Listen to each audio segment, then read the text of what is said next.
Hello and welcome to Zor'ah, the birthplace and burial place of the judge Samson, Shimshon. So behind me is the Siyun HaKheber, the tomb of Shimshon and his father Manoas.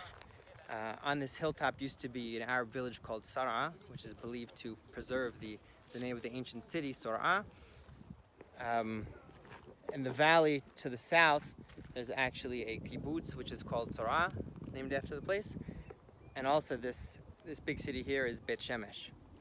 Now we read the story of Shimshon every year as the Haftarah for Parashat Naso, because in Naso we have the laws of Nazir, and Shimshon of course was a Nazir his entire life, from birth. As a matter of fact, the angel even told Shimshon's mother that she had to refrain from eating grapes or drinking wine when she was pregnant with him, which makes you wonder if she would have drank wine while pregnant otherwise, maybe. So after Manoah and his wife are informed by an angel that they're going to have a son and that he is to be a Nazir, they offer the man, they didn't know it was an angel, to have something to eat. They say, come, we'll prepare you a goat. And the angel of course said, no, I'm not going to eat anything, but if you want to give it as a sacrifice to God, I'm not going to stop you.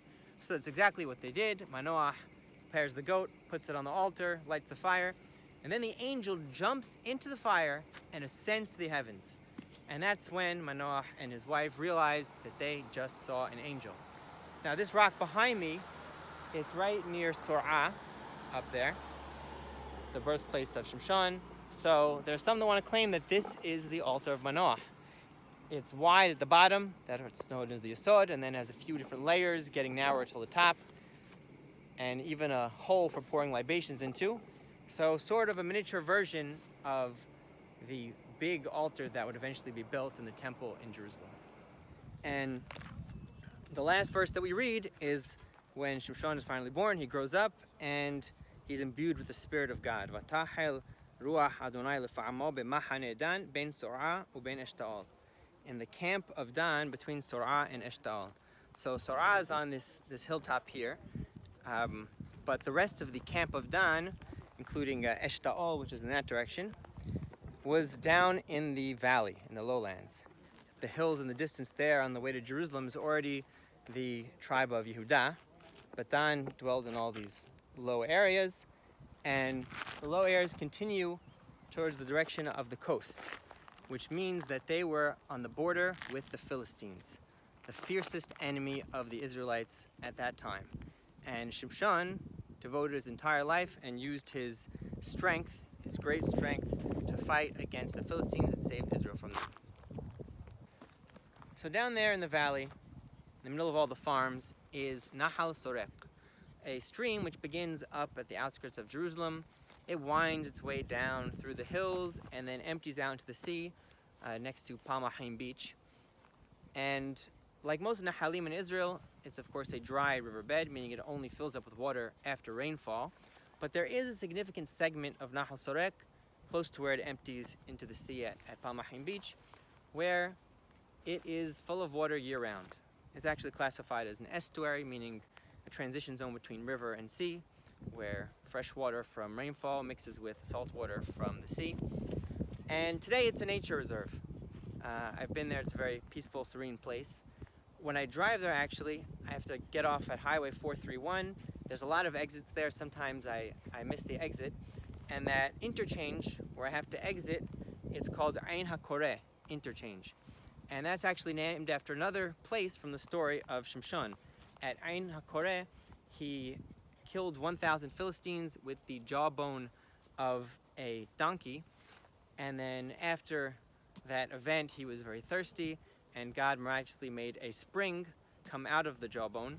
And that spring was called Ein HaKoreh.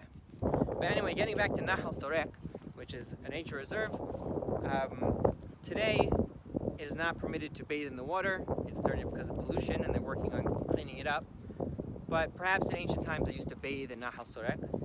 And however it is that it happened, we read that Shimshon loved a woman named Delilah in Nahal Sorek. So apparently they met in Nahal Sorek. But Delilah was bad news, like most of the women in Shimshon's life.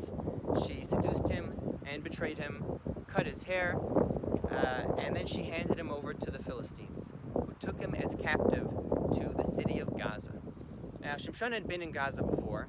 In a prior event, he went to stay the night in Gaza by a harlot, and the Philistines waited in ambush for him until the morning, but he woke up in the middle of the night, and instead he grabbed the gates of the city, the doors and the doorposts, and carried them all the way up to the mountains of Hebron.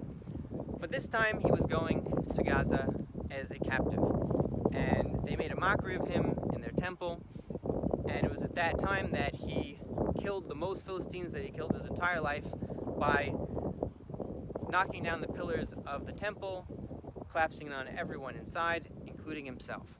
And what happens after is really amazing to me.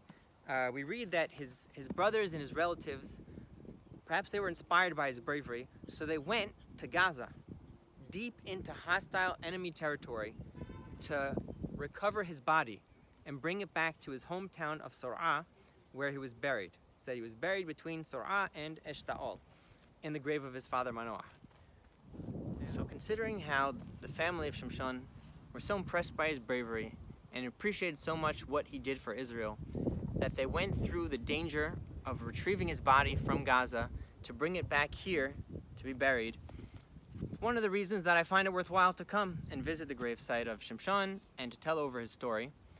And it also reminds me of a similar struggle that is going on today. The struggle of the two soldiers, Hadar Golden and Oron Shaul, who were killed in action in 2014 during Operation Protective Edge in Gaza, whose families are still struggling to retrieve their bodies back from Gaza, where they're being held by Hamas. And I hope and pray that they too will be successful in bringing the bodies of those brave soldiers back home for burial. And I thank you all for watching.